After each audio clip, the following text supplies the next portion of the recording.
Welcome to Module 4, Lesson 4, Reviewing the Transaction Process. On the website, we transparently lay out the transaction process so everybody knows how it should go. I'm going to run through that with you now quickly. So step 1, the buyer is going to come to your listing and they're going to see these steps at the top: buy location, meet manager, finalize order, and leave a review. When they buy your listing, we're going to put a hold on their credit card. This $200 is just for example, but we're going to put a hold for the amount of which the listing is listed for. Next, after the buyer has purchased the location, you're going to receive a notification. Hey, so-and-so operator has purchased your location.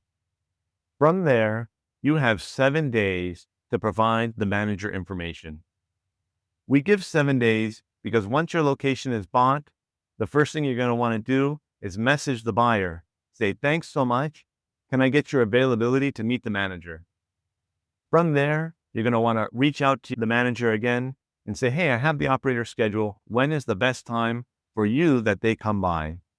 The property manager should give you a time and date that's best. And then you relay that to the buyer. Hey, you can go by at such and such time to meet the manager. They're going to be expecting you.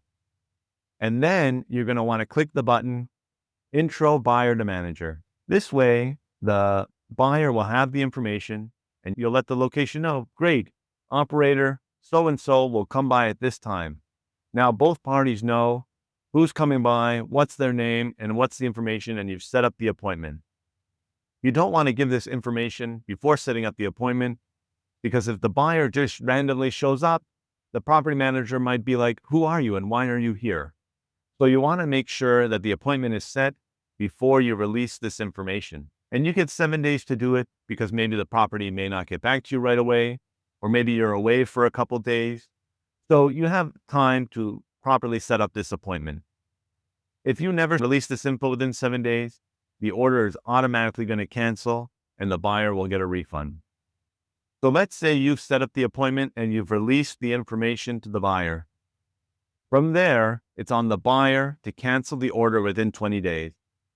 If they never cancel the order, at the end of 20 days, the transaction will be complete and the payment will be processed to be released to you, the seller. So in those 20 days, the buyer is going to meet with the manager, review the space, make sure they have an agreement, and place their machine. And so if for whatever reason in that 20 days, the buyer comes back and they say, oh, I've met the manager and they didn't want me to place my machine, or I've looked at it and it wasn't accurate to what you listed, they'll have the ability to click cancel and get a refund.